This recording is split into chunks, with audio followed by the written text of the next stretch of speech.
All right, Julia. It's almost finally here for you. The Rio Summer Olympic Games. I know you qualified a couple months back, and you've been training with this goal in mind for multiple years at this point. So to be right on the horizon of competing in the biggest meet in the world, tell us what's running through your head as you get ready and make those last minute preparations.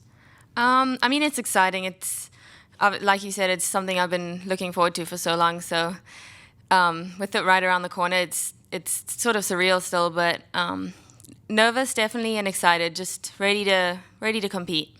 What does it mean for you to be on this stage, to represent South Africa, to represent the University of South Carolina, and all of the people that have invested in your athletic career, from the time you were a child up to now? It's an opportunity that so few athletes get.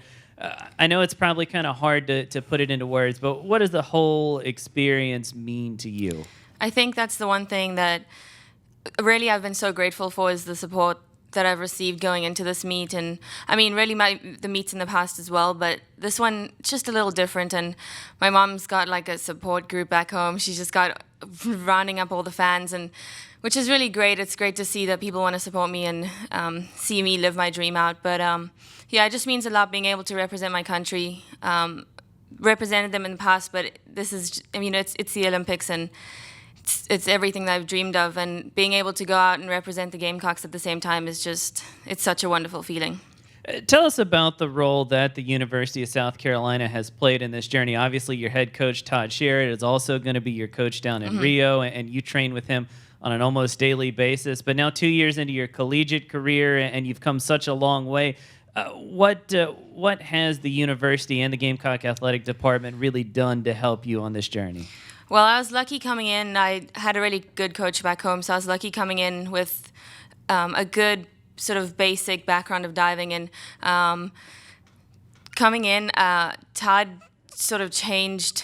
He was able to use what I had already had known and learned, and he's able to change it into something that I was actually able to be recognized on a world stage. And that's something I cannot thank him enough for. He's such a world-class coach, and being able to experience this with him it's incredible.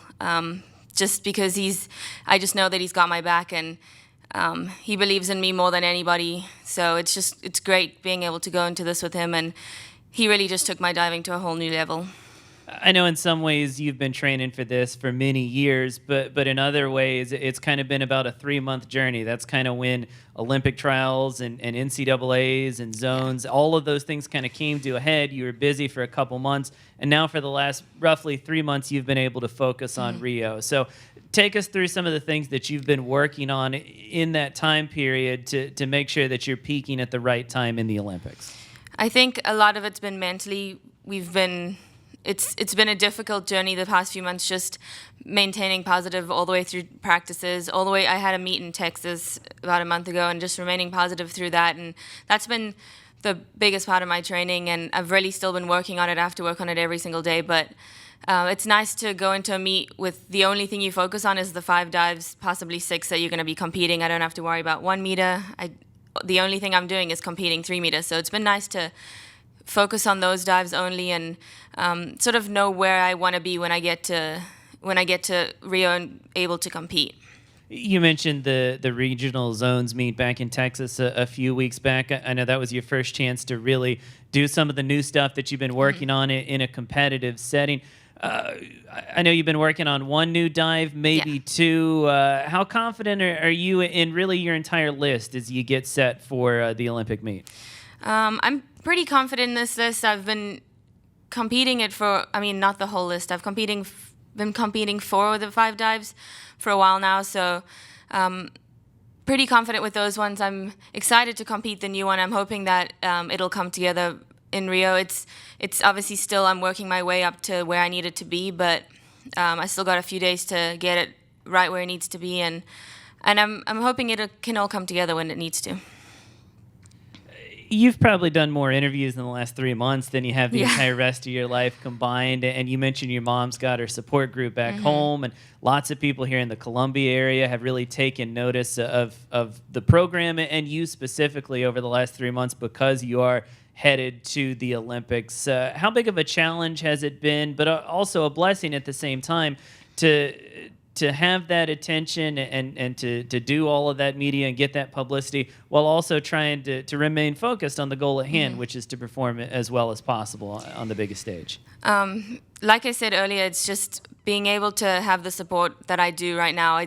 It's overwhelming. I didn't even realize that I'd made an impact in that many people and lives, and that those people wanted to sort of get to know me a little bit and know my journey. So that's been a really great thing, especially going into this meet. And I used to be very shy in front of the camera, and so just because of the amount of interviews that I've had to do, it's been nice to be able to sort of relax in front of the camera and just get used to that kind of thing. And because obviously this is what I've been wanting to do for so long. So it's been really great. It's been a different experience definitely this past few months, but it's been really great. You've competed against, I would think, pretty much everybody that you're going to see in Rio, whether it was at the World Cup 4 or 5 months ago or the World Championships last summer. Does that give you confidence that you're ready to go, even though it is the Olympics? I know Todd talks about this a lot. It is just another meet and another opportunity to compete. So to have already been on the big stage a few times, how confident are you? I mean, it's like you said, I've competed against these people, so it's good to know that I know what I'm going up against, and I know what I need to do in the pool to be able to place a certain, rank a certain way. But I think I just want to go into this being confident. So, confident and comfortable and relaxed. And Todd talks a lot about being free, and that's what I want to do going into this meet. So, hopefully I have a lot of fun. And I really don't know where my dives right now are going to place when I compete, but I'm hoping if I'm confident and feeling comfortable in the meet, it could go really well. Last thing for you, when we had Coach Sheridan here, we talked about his goals for what he wanted you to accomplish in Rio, and his big thing was that you dive free and that you compete stress-free and to the best of your ability. What do you hope that you accomplish while you're down there? I know you've also got an eye to 2020, and in a lot of ways, maybe this is a preview for that, but it's also possibly a once-in-a-lifetime experience. So what is it that you hope to get done while you're down in Rio? My main goal is to make sure that I'm completing Todd's objectives. He talks a lot about objectives and completing a certain thing for each dive. So that's my main goal, and then having fun while I do it. And if that gets me into the top 18, I'd be over the moon. That would make me so excited. But if I don't, and I have a good meet, and I do exactly what Todd wants me to do, and I'm able to be aware while I'm diving and free while I'm diving, I'll be really happy with that. Well, Julia, we're all very proud of you back here at the University of South Carolina, and we'll all be watching. Best of luck. Thank you so much. Thank you.